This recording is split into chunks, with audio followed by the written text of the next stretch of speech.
Hey people, what we have for you is an interview with Paul Masvidal, courtesy of Alex Fiddle of KSUN's Freethought Radio.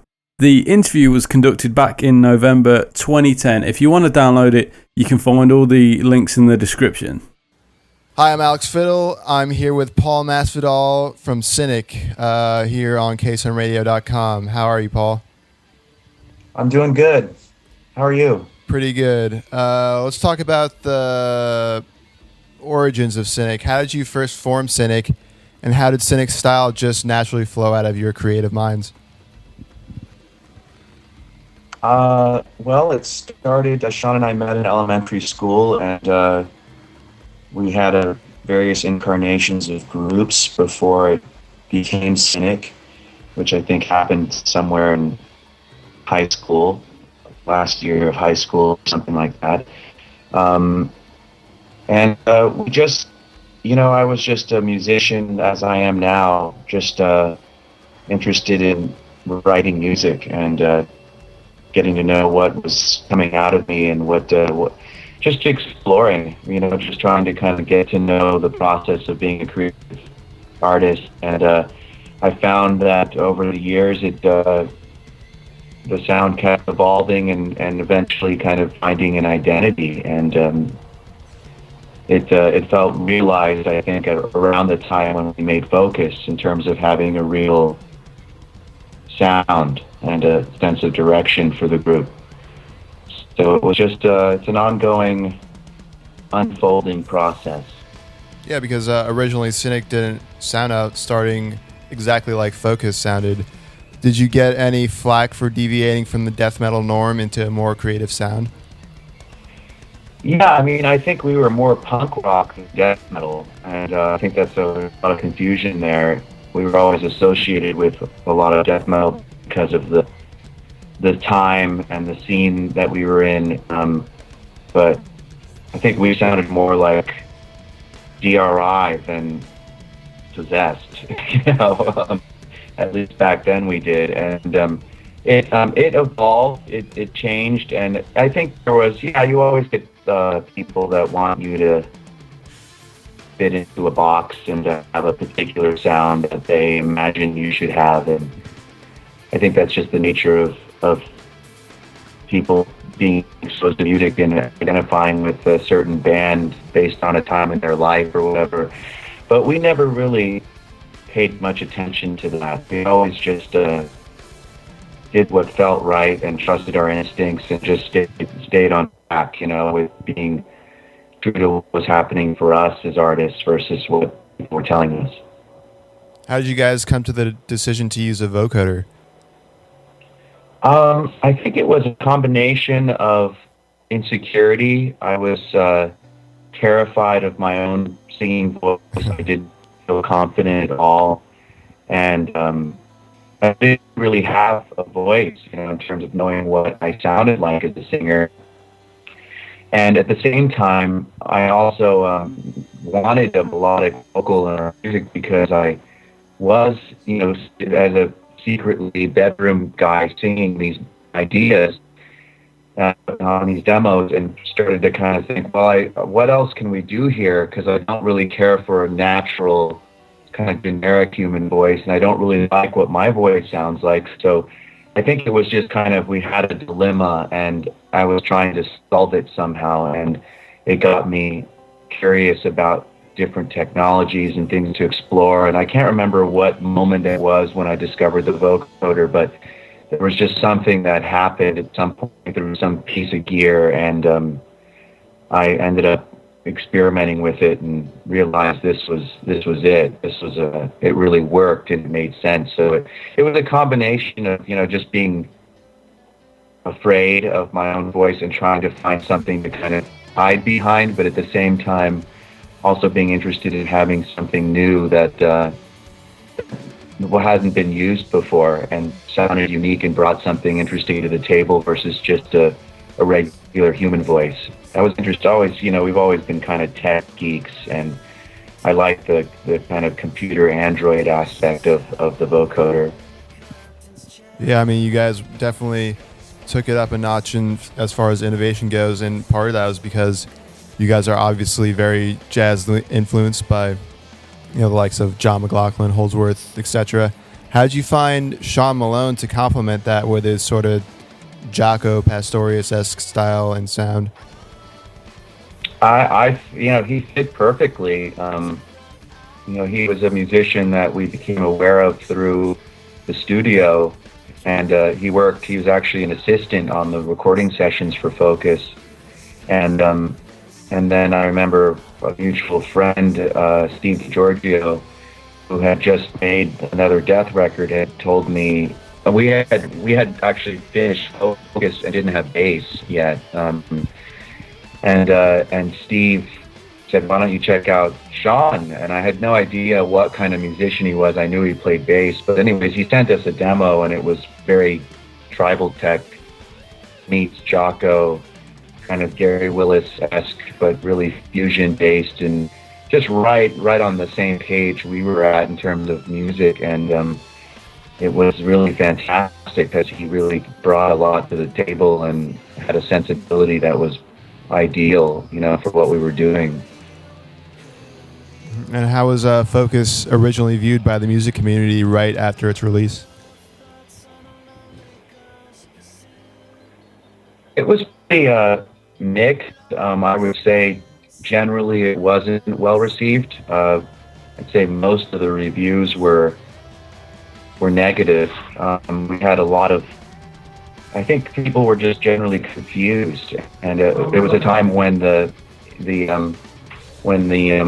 scene was really closed and kind of minded, and it just felt like there wasn't a lot of innovation going on. There was in the extreme kind of metal niche thing, but I think that the bands that were on the fringes weren't as well accepted as, for example, a more generic kind of Slayer-esque or just a brutal kind of driven generic band. And so it was a little bit rougher road for us, and we just it's partially why we broke up. Really, we didn't feel that we were understood and had a lot of love out there, and it was pretty rough. I mean, in general, I'd say it was discouraging, but we I knew that we had something special, and I didn't care. I just thought, I believe in this work and this record, and I have to kind of move forward regardless. And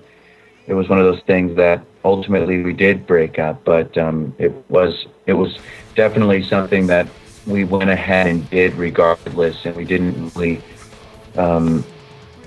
think that we were going to change our style because people weren't understanding it. We just had to kind of stick to our guns and decide what to do next. Yeah, I know, because Spheres, or Pestilence's album Spheres, was totally released from what Darren Miller wrote in the liner notes for the reissues, that it was abjectly hated across the entire United States, but for some reason it was loved in Europe. And part of that was their sort of lyrical deviation from, they started out singing about like ants eating people and stuff or something like that. Explain the spiritual nature of Cynic's lyrics.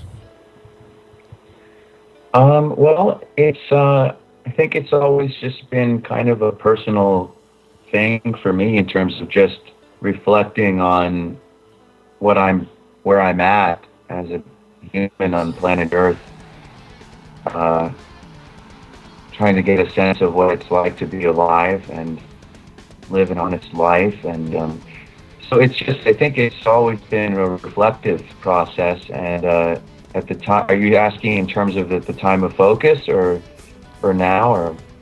Both. Yeah, I think it's just one of those things where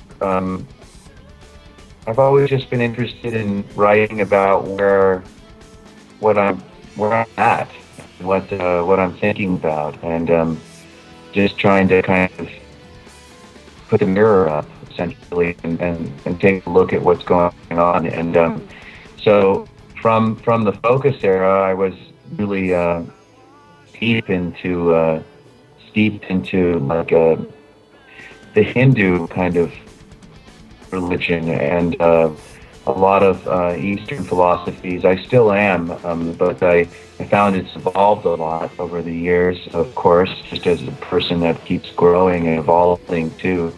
But yeah, it's just, one of those ongoing things. I think just being a songwriter and writing words they go hand in hand. The lyrics to me are just as important and kind of critical to a song as the music is. They're kind of the same deal. So it's one of those things where it's almost, I feel like the words do the talking, and ultimately it really is about what people get out of it, versus us trying to have a message or me trying to preach something. I think it's more about the personal experience that someone draws from it and how they bring it into their own life. Cool. And how did you guys end up using Steinbergers as your axe of choice? I had a guitar teacher who I studied with named Dave Weisbraut, who was a guy out of Miami, a jazz guy, a guy, who actually played with Jocko back in the day. Cool. And he was just a really phenomenal fusion kind of progressive thinking, amazing teacher. He really exposed me to a lot of things that changed the way I approached music, and was really encouraging. So he gave me a lot of insight into stuff, and one of the things that he had was a Steinberger that I always wanted to play during our lessons, and I was just fascinated with the guitar and found that I really appreciated it. And I'm sure I was partially influenced by him because he was such an inspirational figure for me.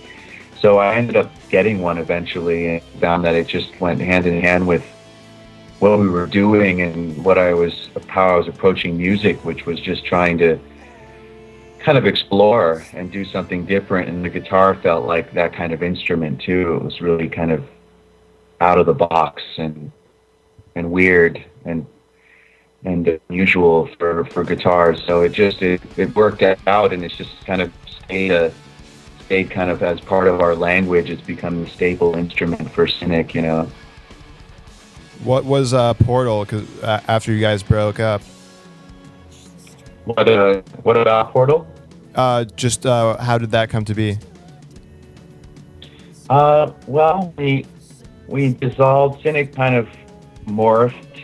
We started writing a lot of material, and it started sounding so different that I felt like it wasn't really appropriate to call it Cynic anymore, at least in my mind. And so we found we contacted some people through letters we received, and one of them was a female musician named Aruna Abrams who sent us a letter back then, just saying she was a student at Berkeley and a big fan of our music. And anyways, I discovered that she sang too, and that she had been writing her own interesting music, instrumental stuff. And so I had her send an audition, and we immediately connected with her. And so the sound was really changing. It was going into a more melodic kind of ambient pop jazz kind of thing. It really shifted completely. I wouldn't even call it rock or metal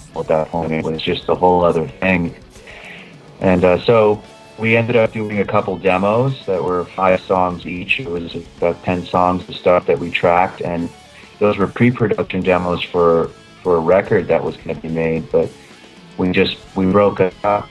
After about a year and a half of being in that process, I think we just we lost faith in the music industry, and felt like we were in a tug of war with our record company and with a lot of stuff around us. We just felt at odds with the industry in general and wanted to get out of it and just be musicians without the pressures of a business and an industry. And so we all just kind of quietly dissolved and went our separate ways and went back to school and just became students again and saw what it was, kind of went at life, trying to see what it was like to be a student again and not in a band, which is all I had kind of known since high school. So Now, did she play the keyboard, like the keyboard solos, like the ones in Circle? Yeah, she's a phenomenal Oh yeah, that's impressive as hell. musician and a great keyboardist, and yeah, Runa's a great talent. She's really a cool cat. And you moved to California after Portal split, right? Yeah, pretty much right at the end there at '96. I moved out and have been here ever since. Talk a bit about your session work on the That 70s Show theme music. Well, I when I first moved out here, I went back to MI. I got a full scholarship there, and I started studying with some people I really dug, some great jazz guys and stuff. And I ended up somehow through the placement program there, got turned on to a lot of different gigs. And but actually now I'm realizing the TV thing came about through a neighbor that lived in the apartment building I was in LA, West Hollywood. She was a girl there who was a junior agent at William Morris, and which is an agency. And she was working with some up-and-coming composers, and I told her that I was interested in interning with somebody and just helping out whatever it took for free. I was able to live off some student loans and was actually bartending. I had a few different things I was doing just to kind of make ends meet. And anyways, I ended up getting hooked up with a guy named Ben Vaughn, who at the time had a show called Men Behaving Badly. And that led to another gig called Third Rock from the Sun. And then that led to that 7 show, and these were Carsey Warner productions. And so little by little, just being in Ben's world, he got more hip to being a player and having, just maybe having something to offer beyond getting him coffee, and which is what I did at first. I just kind of ran errands for him essentially. And I got more and more woven into his world, and started working for a composer named Jeff Sudeikis, and before I knew it, I was doing piles of cues and just kind of became this guitar guy in the studio, constantly working on the shows for years. And it led to a lot of different opportunities and gigs, and it was really fun. It was an amazing period. About 10 years, John eventually came out, and we started a little production company, and we did trailers, and I had a Discovery Channel kids show, and we were, it was just a very busy, productive, fun time for us as working musicians in LA. And I really enjoyed it. I really found it to be, it's a kind of one of those things that if you're in town, especially in a city like this, it's almost stupid to not engage in that part of being in the city, because it's so, at your disposal, right at your doorstep, And how did Aeon Spoke form around that time? Well, during that time, especially towards the tail end of the TV stuff, I did start getting burned out. I found that, I don't know, it just wasn't fulfilling me in the way that I had imagined it would. And it was just one of those things where I was enjoying the work and enjoying the process, but I wasn't sure if it was exactly what I wanted to be doing. And I was kind of on my downtime writing a lot of songs, just in my bedroom, and on a little home studio setup. And those songs, I think I was just kind of trying to reinvent myself and discover a new voice, essentially, and kind of figure out where I was at as a writer, away from Cynic, in a new city. Having been doing composition and working as a session musician, I was just trying to see who I was, where I was as a songwriter. And over the course of years, I kind of developed this arsenal of music. It was piles and piles of songs that became Spoke, and it was just kind of a rebirth for me into the world of being in a band again and songwriting. And Sean and I both found that I was really connected to that process, and we were getting into a lot of interesting music that was happening at the time, and it just evolved slowly into this project that became more and more important to me. And eventually we started playing gigs, and people started coming out of the woodwork, wanting to offer us things, and managers, and eventually we signed a record deal and put out a record. It was an amazing journey, actually, Eon. And it was kind of my segue, I think, into being a cynic again. It was kind of a re-entry into the music business, at least the band and rock and roll side of it, through that project. And yeah, it's still kind of there. I still have a lot of music that I think could lend itself to another Eon record, but right now we're just focusing on Cynic, and it takes all of my time and energy, so that's where I'm putting it. How did the reformation come about for Cynic?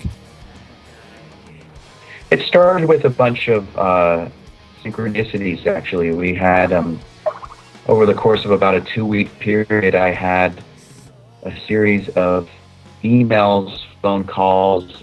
It was like suddenly Cynic was in the radar, and I had no idea where it was coming from. But when I started to pay attention, it seemed like it wasn't an accident, and that there was kind of a message going on, and I was trying to heed the message and pay attention to it. And one thing led to another, and I think it was the final straw. Remember, well, it was the first of the synchronicities was a letter from a Russian fan. And he had emailed me and spoke and said, I'm a big fan. I had a dream I wanted to share with you. I had seen Cynic reunited at a festival, and we were all singing the songs, and it was fantastic. I just wanted to share that with you. And anyways, it was kind of this snow. You're breaking up a little bit. Want to call me back? Yeah, sure. How are we doing? Sounds a little better. Okay. All right, so you started off with talking about a Russian guy who sent you a letter? Yeah, he just sent an email to Eon Spoke, just saying that he had a dream that he saw us reunited, and that was a snowball that led to other emails, phone calls, friends, just people. Suddenly people were asking about Cynic, and it was really weird because Cynic was completely invisible and just gone. It was not even something I would have ever even considered. But I remember the last thing that happened that kind of turned the key for me was a phone call from Kelly Schaefer, from Atheist, who had said they just returned from a reunion tour. And he says, everybody is asking about you guys, and they're wondering what's going on, and there's a real demand, and there's a real sense of loyalty with the fans out there. And I was shocked to hear that. I didn't really realize that people actually cared about Cynic still, and that we were actually out there, kind of on the radar for people. And anyways, I ended up just deciding. I remember having back and forth with Sean, and we just said, do we want to do this? I think it's time to put this back together and at least bring focus back to people who didn't get to see us back in the day. And that was really our sole intention, was just to reunite and play Focus for people and just see how it goes. And that was pretty much that's it. That was the beginning of the story. And after we went out and did a handful of little tours, we were so blown away by the response that we had out there that I got really inspired and decided it would be worthy to kind of put this project back together and make a record. And it just felt really honest and felt real and felt accurate to where I was as a songwriter and a musician. It was kind of everything came together and became really clear to me that this was what I needed to be doing next as a musician. And it's really cool to have that kind of moment where you have clarity about what you should be doing. And I think I was so afraid to open the door on Cynic. I was so terrified to go back there again because it kind of ended in a way that was painful. That going back and looking at it again was kind of like going right into the fear, straight into the unknown. And it was the best decision I ever made. I'm so grateful now because it really makes sense as a musician to be doing this and making this music, and it just feels right on. And how did you meet Timon, and how was recording Trace and Air? I had known him for years, even back in the day, because he was always kind of a Cynic guy, and he was involved in moderating the forum that we had, and there was this active character in the Cynic world as a fan, and I just remember, so I kind of had him in my kind of around somebody that I had known of, but I didn't think of him when we first did that reunion. It was actually a mutual friend of ours who I was having lunch with one day, who came up to me and said, you should consider Timon because he can growl and he knows how to, he probably play Cynic stuff because his own group sounded so much like Cynic. And I remembered and I thought, wow, yeah, that's true. He kind of was able to do that growl kind of voice, and he also had the chops, having heard his own group that was very similar to Cynic music. So it was just kind of one thing led to another, and I reached out to him, and he was really excited and looking for an opportunity, and it just worked out. It really kind of made perfect sense to bring him on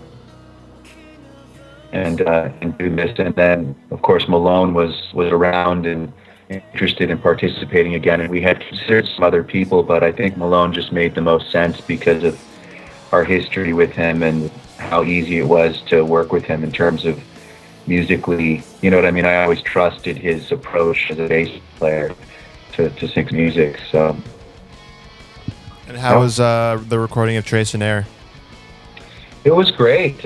We spent a month in a studio in Glendale, just from beginning to end, just tracking this record, and it was a really concentrated, intense, fun process, and we were really prepared. We came in there with pre-production demos that were really fleshed out and sounded a lot like the record. So by the time we went in there to make this album, we pretty much knew what we were doing, and I think we could have spent more time, and of course it never ends, but ultimately I was really happy with the end product and what we made.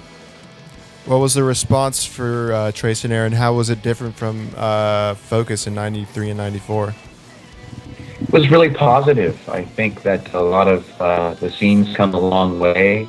It just seems like it's a lot more open-minded, and kind of experimenting and more progressive music is definitely on the up and up now, with the advent of some other bands that have definitely kind of put it more in the mainstream. So it's been really good for us. It's been a amazingly kind of 360 in terms of the perception and how people kind of, I think people really appreciate it, and it's almost like the time is now for Cynic. It's really feels like Be Focus came out at a time when it was just a different era essentially, and now everything's kind of in a different place with the scene. So it's been wonderful. We've been so grateful for how the reaction's been.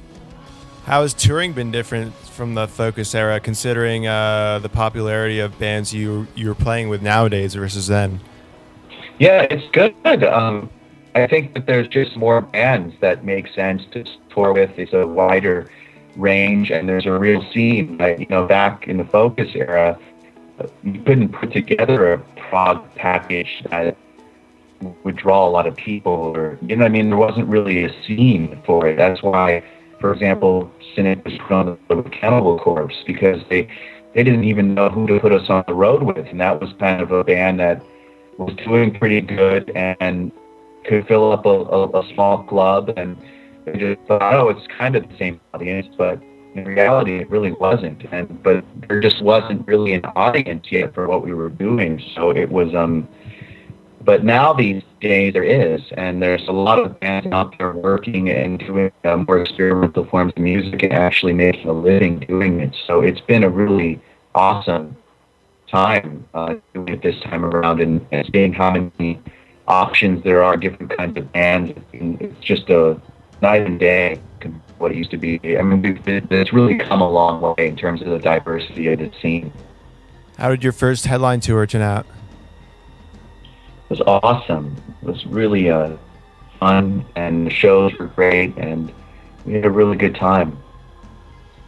What inspired Retraced? Was it easy to work backwards to dissect each song and then build back up upon them in a completely different approach? Yeah, I think what inspired it was a month off between tours and trying to figure out what the most productive use of that month would be, and realizing that we didn't really have time to get into new material. So we thought, well, these songs are really fleshed out right now. Why don't we just kind of take another look at them and see what happens? And it was really an experiment that we didn't know where it would lead us. And curiously, we found ourselves kind of really enjoying what was happening and what it was sounding like, and we thought it would be an interesting thing to share with people, with fans that are into Cynic stuff, because it would give them a different perspective on the same songs that they were familiar with. And it was kind of coming home in a way, like to the roots of how the demos often sound like, and then also embellishing them more. And it was just really like an exploration for us. You guys recently announced that you're writing a new album as well. Can you talk a bit about that?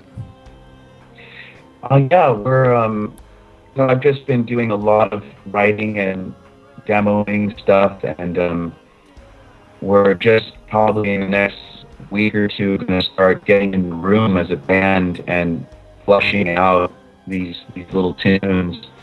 But it's really coming along, and I'm excited about the new material. I think it's kind of hard to explain where it's going, but it's definitely the next phase for Cynic, and I think people will be really excited about it. It's a whole new thing, and it's totally unlike anything we've done before. And at least that's what I'm heading for right now. It's just a completely new place, and I'm really excited about it.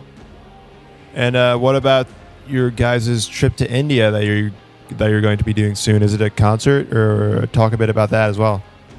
We're just doing we're headlining a conference. It's a big music conference in Goa, and we were asked to perform there. So we thought, oh, well, what a wonderful opportunity to go literally to the other side of the planet, and do a gig. So we've always gotten a lot of emails and people writing us, and I think it was just logistically it never worked out. So this was just one of those situations where the timing just was perfect and everything kind of lined up. So we're going for it. I'm really excited. I hear it's going to be a really big, fun show. Cool. And there are often a bunch of really cool videos produced for Cynic, such as the 2 album trailers. Any possibilities of a music video for any of the future songs on the 3rd album or 4th album? Yeah, absolutely. I think that we're definitely planning on some videos for the new record, and kind of a whole other wave of aesthetic and stuff. So there will be. I mean, it's one of those things where I think, darn, we never did an official video for Traced in Air, and it's too bad. Maybe at some point we'll come back and do that, but for sure the new record will have some videos. And what other future music plans do you have? That's pretty much it right now. All I'm really thinking about is songs and writing and recording, and just this next record is kind of all I'm doing, other than just living and engaging and being back in town and being able to slow down and not be on the road.